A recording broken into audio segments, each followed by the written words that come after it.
Então fala você ligado aqui no canal, eu sou Eduardo Ferrari e trago notícias importantes do Vasco. Antes eu peço a tua inscrição, aqui embaixo tem um botão vermelho inscrito, inscreva-se. Você que ainda não é inscrito aqui no canal, deixe essa moral aí, reforça a tua inscrição, reforça também o teu like, habilite o sino de notificações para todos os vídeos. Copie o link do vídeo aqui, compartilhe em grupos de Telegram, de WhatsApp, de Facebook. Diz para todo mundo que tem vídeo novo aqui no canal Vasco Connection e é muito importante, claro, a sua participação, a sua inscrição, o seu like. Deixe essa moral aí aqui pro Ferrari, valeu? Olha, muitos assuntos importantes, vamos falar sobre a situação envolvendo Dimitri Payet, novo meio-campo, né? Essa situação, uma dúvida cruel na cabeça do técnico Fernando Diniz. Final de semana tem jogo contra o Fluminense, Coutinho foi expulso contra o Fortaleza, o Vasco não tem um reserva para o Coutinho nesse momento. Vamos falar sobre isso, vamos falar também sobre o novo diretor de futebol do Vasco e muito mais. Bom, eu começo com um assunto envolvendo Dimitri Payet.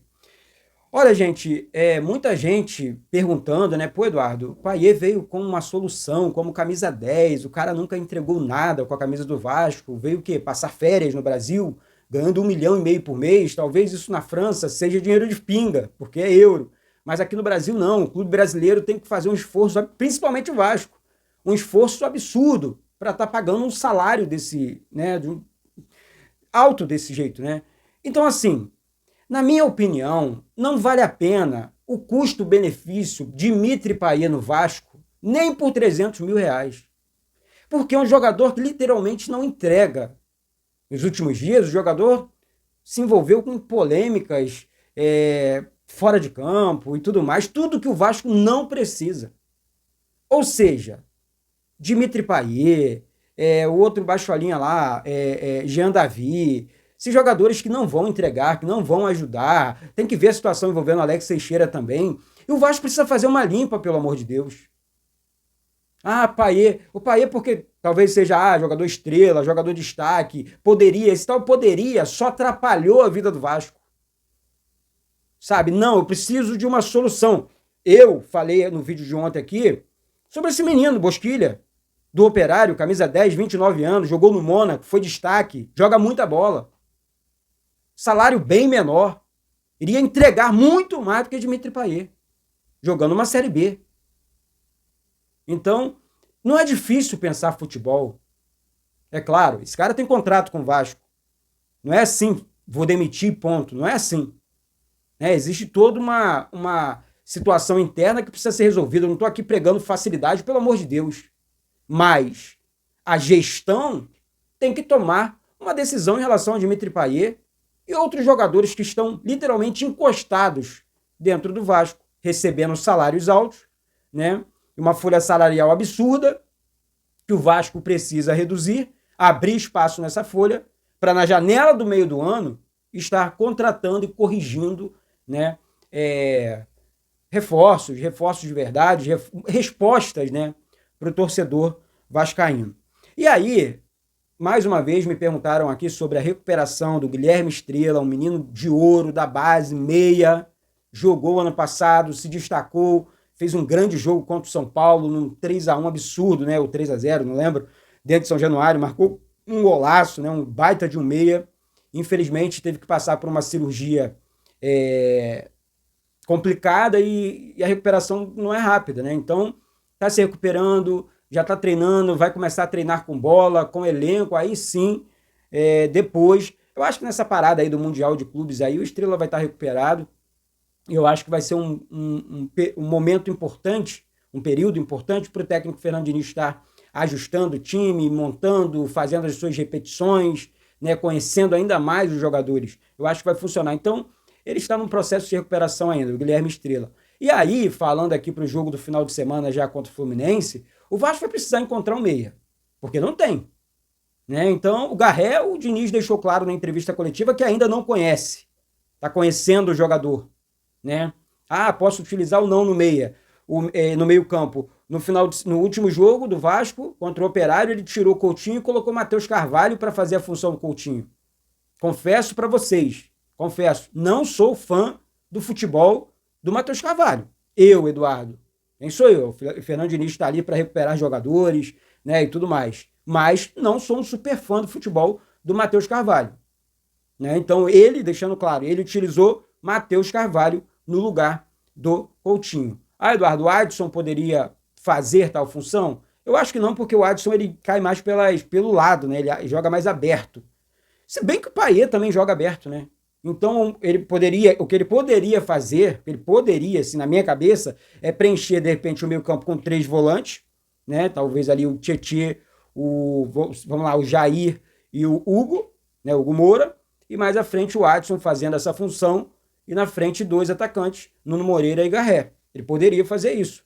Gente, é só uma coisa na minha cabeça aqui, porque não temos, repetindo aqui, outro meia no elenco nesse momento. Se ele escalar o Garré, conheci o Garré, gostei, vou tentar, aí é uma outra história. Acho o Garré bom jogador, né? Se destacou nos treinamentos, não jogou, não fez maus jogos com a camisa do Vasco, não. Tá? Então, vamos aguardar, porque isso é uma dúvida, tá? Esse meio campo ainda é dúvida no Vasco.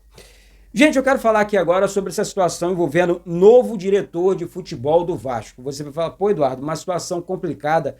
Antes do Vasco contratar, tá? A fala do Marcelo Santana quando ele saiu foi uma fala muito importante que muita gente não está dando importância para a fala dele, tá? Presta atenção, aqui adoro o Pedrinho, adoro o Pedrinho. O Pedrinho é um cara de um caráter absurdo, honesto com a torcida do Vasco e tudo mais, não é sobre isso. Agora, a fala do Marcelo Santana após demissão, né, que ele disse, olha, eu não fiz nenhuma contratação, não fui eu quem escolhi os jogadores, os reforços, negociei com os jogadores, eu fui cobrado. Peraí, tudo que o Vasco menos precisa é um diretor de futebol testa de ferro. Um diretor de futebol que está ali só para dizer que o Vasco tem um diretor de futebol, mas quem contrata é o Felipe. Quem escolhe é o Felipe. Ora bolas. Precisamos de um profissional com autonomia para trabalhar, assim como o Fernando Diniz também precisa ter. Porque é o Vasco. Não pode existir vaidade dentro de um clube como o Vasco. Não pode. Tá? O plano A do Vasco, por exemplo, é o Rodrigo Caetano.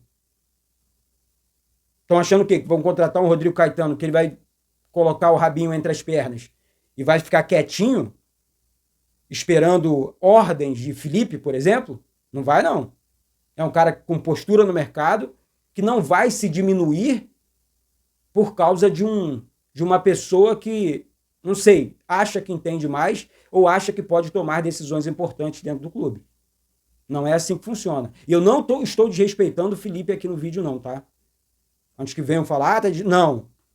A atitude dele não foi correta com o Capasso. Jogadores do Vasco, do atual elenco, ficaram com o pé atrás. Não pegou bem para a torcida e ponto. Então esse novo diretor precisa ter autonomia para fazer demissões e fazer correções na janela do meio do ano. Saiu ontem, por exemplo, a notícia de mais 2 nomes importantes. Rodrigo Caetano é o plano A, beleza. Mas aí vem nomes de Felipe Ximenes, que também não é de brincadeirinha, e o Mazuco, que já trabalhou no Vasco, que também não é de brincadeirinha. São pessoas sérias do mundo do futebol. Então, assim, é aguardar e entender que, eu preciso contratar o profissional para ser literalmente o profissional dessa área aqui. Né? Então, Pedrinho contratou o profissional. Pedrinho, quanto que o Vasco tem em caixa para contratar, para demitir, enfim. Eu tenho um X. Então, beleza. Então, esse profissional vai fazer essas correções dentro das condições do clube, ponto.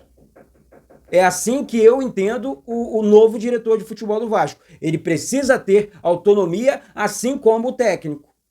Fazer suas escolhas para o time titular, para o time reserva e tudo mais. Não sei se vocês concordam comigo, mas é um assunto extremamente importante no mundo do Vasco. Tá certo? Então vamos aguardar o que de fato vai acontecer. Na live de hoje vamos falar muito sobre Vasco, muito sobre esse novo diretor de futebol, tá? Fica atento aí, fica ligado aí, porque a qualquer momento eu volto. Peço mais uma vez a sua inscrição, peço mais uma vez o seu like. Vamos alcançar, através desse vídeo aqui, outros vascaínos. Valeu? Então é isso. Beijo no coração de todos vocês. Eduardo Ferrari, aqui do Rio de Janeiro. Saudações vascaínas.